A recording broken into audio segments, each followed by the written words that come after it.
Hello दोस्तों, स्वागत है आपका हमारे चैनल पर। आप देख रहे हैं लीगल मास्टर और अगर आप इस चैनल पर नए हैं तो हमारे चैनल को सब्सक्राइब करना ना भूलें।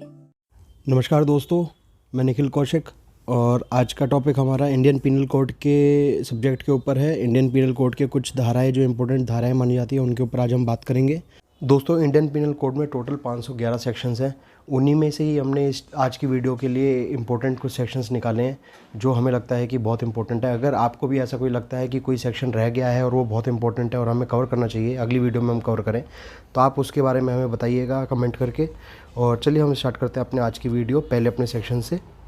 तो हम पहले अब स्टार्ट करते हैं अपनी धारा नंबर 391 जो कि होती है डकैती के ऊपर। तो दोस्तों, जब भी कोई डकैती करने का आरोप किसी के ऊपर लगता है तो उसके ऊपर जो सबसे पहले दंड प्रावधान जो उसका लिखा हुआ है तो वो लिखा हुआ है सेक्शन 391 में।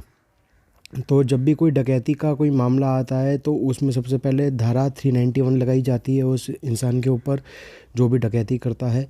तो आप कभी भी कोई बात अगर आपके सामने कभी आती है कि कोई डकैती का कौन सा है तो आपको सीधा 391, तो उसमें कुछ धाराएं और हैं जैसे कि 392 जो कि होती है लूट के लिए दंड। अगर कोई बाई चांस आपको पता चल रहा है कि उसने लूट करी है, जो थेफ्ट में एक तरीके से आता है, तो थेफ्ट के लिए 392 आईपीसी का सेक्शन होता है। और अब हम अगले पे आते हैं आईपीसी सेक्शन 393। तो 393 पे दोस्तों आपको समझना पड़ेगा, ये होता है कि प्रयास करना, भले ही वो काम लूट हुई है या नहीं हुई, जो वो अपना काम करने आया था लूट का थेफ्ट का, वो हुआ हो या ना हुआ हो उससे कोई मतलब नहीं। अगर उसने वो काम करने के लिए प्रयास भी किया है तो भी वो 393 में आता है। अब दोस्तों इसमें एक आईपीसी का सेक्शन आता है 396 हत्या सहित डकैती। तो उसमें आपको ये समझना होगा कि डकैती करने के दौरान अगर किसी इंसान से कोई हत्या हो जाती है तो उसको 396 में रखा गया है। दोस्तों अगला अब हमारा आता है आईपीसी का धारा 376। तो ज़्यादातर लोगों को पता होगा कि बलात्कार करने के लिए ये प्रावधान है इसमें आईपीसी के अंदर। तो सेक्शन ये 376 बलात्कार करने का किसी पे अगर आरोप लगा हुआ है तो इसके 376 के अंतर्गत उसको सज़ा मिलती है। और एक कॉमन सा जैसे 302 हो गया, 300 हो गया, 376 एक कॉमन है जिसमें नॉर्मली भी हर इंसान को पता होना चाहिए कि 376 बलात्कार करने के लिए उसमें प्रावधान दिया गया है। 362 होता है अपहरण का, जिसमें कोई भी किडनैपिंग वगैरह होती है। तो किडनैपिंग का क्या सज़ा है वो सब दिया गया हुआ है आईपीसी के सेक्शन 362 के अंदर। तो 362 से आपको समझ लेना चाहिए कि अपहरण का है, 396 हत्या सहित डकैती था, 376 बलात्कार का था, 362 अपहरण का था। तो दोस्तों अब अगली जैसे हम आते हैं तो 302 में हत्या आ जाती है मर्डर, जिसमें आपने काफ़ी बार सुना होगा कि किसी इंसान ने अगर कभी कोई हत्या का आरोप किसी के ऊपर लगा हुआ है तो उसके ऊपर आईपीसी की 302 लगा दी जाती है। तो 302 एक मर्डर का आ जाता है, 362 अपहरण का है, किडनैपिंग का। तो ये कॉमन सी आईपीसी की धाराएं या सेक्शंस हैं जो हर इंसान को पता होनी चाहिए। और जो लोग ग्रेजुएट्स हैं, जो लोग कर रहे हैं, उन्हें तो बहुत ज़्यादा इंपॉर्टेंट सेक्शंस हैं ये, तो उन्हें बहुत अच्छे से याद होने चाहिए। अब हम आ जाते हैं धारा 307 पे, हत्या करने का प्रयास। दोस्तों सेक्शन 307 हमें ये बताता है कि हत्या करने का प्रयास या फिर मर्डर करने की किसी ने कोशिश भी करी हो तो भी उसे दोषी माना जाता है और उसके ऊपर आईपीसी का सेक्शन 307 लगाया जाता है।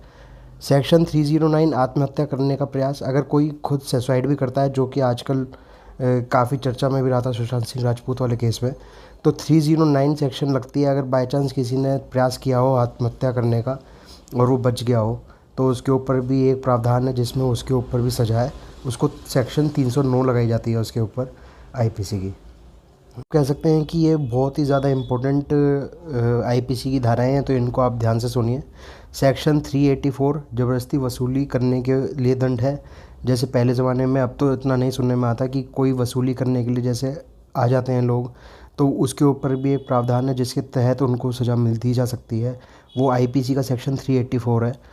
धारा 24 बेईमानी करना, अगर आपने कहीं पे सुना कि आपके साथ कोई बेईमानी हुई है तो उसमें भी एक प्रावधान है आईपीसी के अंडर, जिसमें आईपीसी का सेक्शन 24 लगा दिया जाता है बेईमानी करने वाले पर। तो अगर आपको पता चले कि हाँ आपके साथ कोई बेईमानी हुई है तो उसमें भी सेक्शन 24 लगाई जा सकती है और आप उसमें सेक्शन 24 के साथ आप अपना एक केस दर्ज करवा सकते हैं थाने में जाकर। तो दोस्तों अगला सेक्शन हमारा आ जाता है धारा 401। तो 401 में दिया गया है चोरों के गिरोह में होने के लिए दंड।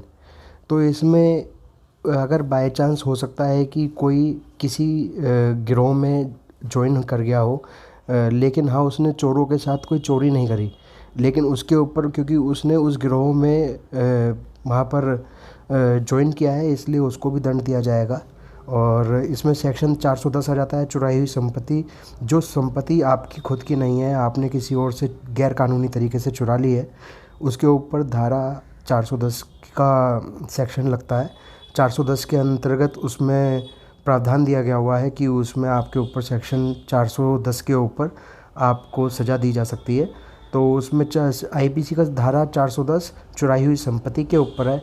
ये बहुत इंपॉर्टेंट धाराएं हैं, आपको सारी अच्छे से याद कर लेनी चाहिए क्योंकि 511 टोटल धाराएं हैं। उनमें ये कुछ धाराएं मैं वो आज कवर कर रहा हूँ जो बहुत ज़्यादा इंपॉर्टेंट है और बहुत ज़्यादा डेली यूज़ में भी आपको सुनने में मिल जाती है। दोस्तों आपने कई बार सुना होगा कि किसी केस के दौरान कोई किसी व्यक्ति पर ऐसे भी एक आईपीसी की धारा लगा दी जाती है जिसमें उसने सबूत मिटाने की कोशिश करी है। तो वो सेक्शन 201 है जिसमें सबूत मिटाने के ऊपर है। अगर कोई भी इंसान किसी मामले में कोई सबूत मिटाता है तो उसके ऊपर सेक्शन 201 लगा दी जाती है आईपीसी की। तो इंडियन पीनल कोड 201 लगा दी जाती है उसके ऊपर जो सबूत मिटाता है। तो जैसे आपका अगला आ जाता है धारा 378। 378 आईपीसी पीनल कोड में चोरी का प्रावधान दिया गया हुआ है जिसमें कि चोरी करने के ऊपर सज़ा दी गई हुई है कि चोरी करने पर कितनी सज़ा है, और ये धारा 378 में दी गई है। तो सेक्शन आईपीसी का 378 चोरी के ऊपर है। ये बहुत इंपॉर्टेंट सेक्शंस में आता है 378। तो 378 भी आपको अच्छे से याद रहना चाहिए कि अगर कोई पूछता है कि अगर किसी ने चोरी करी है तो उसके ऊपर कौन सा सेक्शन लगेगा, तो वो 378 होता है। तो आईपीसी 378 लगता है चोरी पर। तो अगले पे आते हैं हम धारा 362, वो होता है अपहरण का, किडनैपिंग का। तो 362 अगर कभी भी कोई किडनैपिंग का केस आता है तो उसके ऊपर सेक्शन आईपीसी का 362 लगता है। दोस्तों अब हम आ जाते हैं अपने अगले सेक्शन की तरफ जो है आईपीसी का 354D, जो कि हो जाता है पीछा करना या फिर स्टॉकिंग।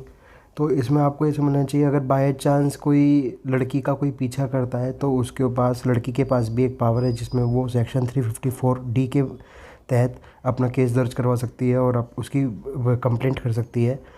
और सेक्शन 326A में एसिड अटैक के ऊपर है कि अगर कोई एसिड से अटैक कर देता है किसी के ऊपर तो उसके ऊपर कोई भी एसिड अटैक विक्टिम जो होती है तो उसको पास पूरी पावर है कि वो आईपीसी की सेक्शन 326A में अपना केस दर्ज करवा सकती है। तो दोस्तों अगला भी हमारा टॉपिक जो अगली सेक्शन हमारा वो भी यही है 326B, जिसमें 326B में आईपीसी के सेक्शन में एसिड हमले का प्रयास। अगर ये ज़रूरी नहीं कि हाँ वो जो प्रयास उसने किया एसिड डालने वाले ने वो कामयाबी हो पाया अपने उसमें, लेकिन अगर उसने वो प्रयास भी किया है तो भी उसके ऊपर एक धारा है 326B जो लगाई जा सकती है। धारा 212 अपराधी को संशय देना।